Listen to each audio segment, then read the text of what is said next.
કાર્યક્રમમાં થયેલ ખર્ચ મુદ્દે સવાલ આપના ધારાસભ્ય ચિત્ર વસાવાએ ખર્ચ મુદ્દે સીઆઈડી તપાસની માંગ કરી। રાજકીય વગ ધરાવતા લોકોને જ કોન્ટ્રાક્ટ આપી 10 ગણું વધારે પેમેન્ટ કરાયું। આદિવાસી લોકોના વિકાસના પૈસા તાયોમાં વાપરવા દઈશું નહીં। વડાપ્રધાને 20 બસોને લીલી ઝંડી આપી હતી, તે બસો ક્યાં ગઈ છે? અનેક સવાલો ચિત્ર વસાવાએ ઉઠાવ્યા। રૂપિયાના ચૂકવણા થયેલા છે। એ જ પ્રકારે તમે જોયું હશે ડીજીવીસીએલ ને પણ ટ્રાઇબલ સપ્લાનમાંથી 1,16,73,000 રૂપિયા આ પ્રોગ્રામના ખર્ચવા માટેની ગ્રાન્ટ આપવામાં આવી છે। એ જ પ્રકારે તમે જોતા હશો એસટી વિભાગીય નિયામકને 6 કરોડ રૂપિયા। તો આ જે પ્રકારના ખર્ચાઓ ત્યાં થયા છે એના હજુ અમને પૂરા બિલ મળ્યા નથી, હજુ અધૂરા બિલો છે। આ તમામ એજન્સીઓ જે પણ એજન્સીઓને બિલો ચૂકવવામાં આવ્યા છે, આ તમામ એજન્સીઓ ભાજપના લાગતા વળગતાઓની એજન્સીઓ છે। કોઈ પણ જાતના ટેન્ડર કર્યા વગર, ટેન્ડર નિયમોને નેવે મૂકીને બારોબાર આ તમામ એજન્સીઓ ભાજપના રાજકીય પક્ષ સાથે સંકળાયેલા લોકોની છે। એમને કરોડો રૂપિયાની લાગણી આ અધિકારીઓ દ્વારા કરવામાં આવી છે। અને એક બાજુ અહીંયા આંગણવાડીઓ માટે ગ્રાન્ટ નથી, શાળાના ઓરડા માટે ગ્રાન્ટ નથી, અહીંયા કુપોષિત બાળકો માટે ગ્રાન્ટ નથી। એટલે કયા વિકાસની વાત કરવામાં આવે છે? વડાપ્રધાન આવે, ખર્ચો થાય, અમે બી માનીએ છીએ, પ્રોગ્રામ અમે પણ કરીએ છીએ, પણ આ પ્રકારના ખર્ચાઓથી બધી ગ્રાન્ટ નર્મદા જિલ્લાની પૂરી કરવામાં આવી છે। જે ગ્રાન્ટમાં જે પણ અધિકારીઓ, કોન્ટ્રાક્ટરો અને જે પણ રાજકીય વગ ધરાવતા નેતાઓ સંકળાયેલા હોય બધા પર તપાસ કરીને જે પણ રકમ છે એ રકમ પુનઃ જમા કરવામાં આવે એવી અમારી માંગણી છે। કેમ કે આદિવાસીના બાળકોની તમામ રકમ આ રીતના અમે વાપરવા નહીં દઈશું। પ્રજાના પૈસાની દિવાળી કરવા અમે નહીં દઈશું। પ્રજાના ટેક્સના પૈસાના તાઇફાઓ કરવા અમે નહીં દઈશું। અમારી માંગણી છે સરકાર આમાં ગંભીરતાથી જે પણ અધિકારીઓ અને કોન્ટ્રાક્ટરો આ પ્રકારના બિલો મૂક્યા છે એમના પર તપાસ કરે, સીઆઈડી તપાસ કરે અને અઠવાડિયાની અંદર એફઆઈઆર કરીને કાયદેસરની કાર્યવાહી કરે એવી અમારી માંગણી છે। જો અઠવાડિયા સુધીમાં આ નથી થતું તો આવનારા દિવસોમાં નર્મદા જિલ્લાના તમામ લોકોને સાથે રાખીને કલેક્ટર કચેરી, એસપી કચેરી અને અમારે જ્યાં પણ આંદોલન કરવા પડશે અમે આંદોલન પણ કરીશું, સડક પર પણ ઉતરીશું અને અમને જરૂર લાગશે તો અમે વિધાનસભાએ પણ જઈશું અને સરકારને અમે કહીશું કે આદિવાસીના વિકાસના પૈસા આ રીતના જે વાપરવામાં આવ્યા છે અમે ક્યારે ચલાવવાના નથી। તમે આ જોઈ શકો છો, આ એસટી નિગમને 7 કરોડ 83 લાખ ડેડિયાપાડા માટે ચૂકવ્યા એ તમે જોઈ શકો છો।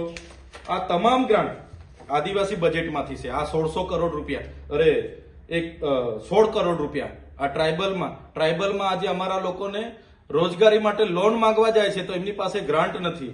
આજે મનરેગાની રોજગારી બંધ છે, કહે છે કે ગ્રાન્ટ નથી। તો આ તાઇફાઓમાં તમે આટલા કરોડો રૂપિયા વાપરી નાખો તો કઈ રીતના ચાલશે? એટલે અમારી સરકારને બે હાથ જોડીને નમ્ર વિનંતી છે, જે પણ આદિવાસીઓના વિકાસની ગ્રાન્ટ રાજકીય વગ ધરાવતા કોન્ટ્રાક્ટરોને ચૂકવવામાં આવ્યા છે અને અધિકારીઓની મિલીભગતથી થયા છે, તમામ લોકોમાં તપાસ થાય અને કાયદેસરની કાર્યવાહી થાય અને જે પણ ગ્રાન્ટ એ ફરી રિકવર કરવામાં આવે એવી અમારી માંગણી છે। અને જો આમ નહીં થશે તો આવનારા દિવસોમાં અમે ઉગ્ર આંદોલન અહીંયા કરીશું। ભાજપનો એવો આક્ષેપ છે કે અધિકારીઓ પાસે કપડાઈ અને પૈસા ઉઘરાવવા માટે આમ આદમી પાર્ટીનો આ એ છે। અધિકારીઓ તમામ ભાજપ સાથે સંકળાયેલા છે। આ એજન્સીઓ પણ બધી ભાજપના લોકોની છે, સરકાર એમની છે, પોલીસ એમની છે। અમે કોઈ પણ અધિકારીને આ કાર્યક્રમોને લઈને અમે કોઈ જાતના પૈસા માંગ્યા હોય તો એ લોકો ચૈતર વસાવા પર કાયદેસરની કાર્યવાહી કરે। અમે એમને કહીએ છીએ કે જો આ પ્રકારના પુરાવા એમની પાસે હશે તો અમારા પર કાયદેસરની કાર્યવાહી કરે। સરકાર જે કાર્યવાહી કરશે અમે સહજતાથી સ્વીકારી લઈશું। અમે પણ નેત્રંગમાં કાર્યક્રમ કર્યો છે। અમે કોઈ અધિકારી, કોઈ શાખા પર 1 રૂપિયાની ગ્રાન્ટ અમે માંગી નથી, 1 રૂપિયાની ખર્ચા અમે કે વાઉચર અમે પાડ્યા નથી। ત્યાં આદિવાસી લોકો ગૌરવ યાત્રા, ગૌરવ દિનની ઉજવણી કરી, અમે નથી કર્યું। વડાપ્રધાન શ્રીમાં થાય અમે પણ સમજીએ છીએ, પણ આ પ્રકારના કરોડો રૂપિયાના જે તાઇફાઓ ધુમાડા અધિકારીઓ દ્વારા બિલો વાઉચરો બનાવવામાં આવ્યા છે ને એનો અમારો વિરોધ છે। ભાજપનો એવો આક્ષેપ છે કે ચૈતરભાઈ વસાવા ધારાસભ્ય તરીકે અને આમ આદમી પાર્ટીના આગેવાનો જ્યારે પણ સંકલનની બેઠક કે આવી કોઈ બેઠક હોય ત્યારે અધિકારીઓ પાસેથી ફોન નંબરો માંગે છે, તપાસ માંગે છે અને તપાસના નાટકો કર્યા પછી એજન્સી જોડે તોડપાણી કરે છે। આ બાબતે શું કહેશો? આ તમામ પૈસા કોઈ પાર્ટીના કે ભાજપના સાંસદના કે એમના મુખ્યમંત્રીના ઘરના નથી। આ પૈસા નર્મદા જિલ્લાના આદિવાસીઓના વિકાસના પૈસા આમણે વાપર્યા છે. વિકાસ પર્વના નામે સ્ટેચ્યુ ઓફ યુનિટી પર 5 કરોડની લાઇટો એમણે બાળી છે. વિકાસ મહોત્સવના નામે રથો ફેરી ફેરીને કરોડોના ખર્ચા એમણે કર્યા છે. વિકાસ અમૃત મહોત્સવના નામે કરોડોના ખર્ચા. ગૌરવ યાત્રા હમણાં કાઢી એમાં કરોડોના ખર્ચા. માર્ચ યુનિટી હમણાં કાઢી એમણે એમાં કરોડોના ખર્ચા. તો અમારા લોકોનું કુપોષણ ક્યારે દૂર થશે? સિકલ સેલ ક્યારે દૂર થશે? અમારા લોકો બાળકો ઝાડ નીચે ભણે છે એમની આંગણવાડી ક્યારે બનશે? અમારા લોકોને રોજગારી જોઈશે એને રોજગારી ક્યારે મળશે? એટલે એનો એમણે ખુલાસો કરવો જોઈએ કે આ યોજના માટે ગ્રાન્ટ કેમ નથી. એમણે જે રાજપીપળામાં માન્ય સાંસદ મનસુખભાઈ વસાવાએ એમણે જે એમના જિલ્લા પ્રમુખ સાથે 10 કરોડનું કમલમ બનાવ્યું તો સાંસદના પગારમાંથી બનાવ્યું છે, સાંસદના ઘરની શેરડીના પગારમાંથી બનાવ્યું છે કે કઈ બેંકના લોનમાંથી બનાવ્યું છે એ સાંસદ ખુલાસો કરે. અમારી ઓફિસ તો આજે પણ અમે ભાડે ચલાવીએ છીએ. નાની ખોલીમાં અમે બેસીએ છીએ. એનું 8,000 ભાડું આપીને અમારી ઓફિસો અમે ચલાવીએ છીએ.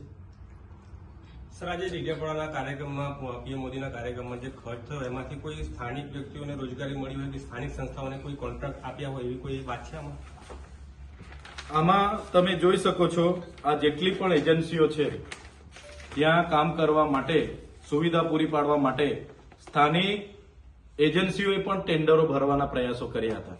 પણ રાજકીય વર્ગ ધરાવતા કોન્ટ્રાક્ટરોને જ બારોબાર કામગીરી આપવામાં આવી છે અને કામગીરી આપી તો આપી પણ 10 ગણું વધારે પેમેન્ટ જે ડોમનું પેમેન્ટ ચૂકવ્યું, મંડપનું ચૂકવ્યું અને સ્ટેજનું 3 તબક્કામાં ચૂકવ્યું.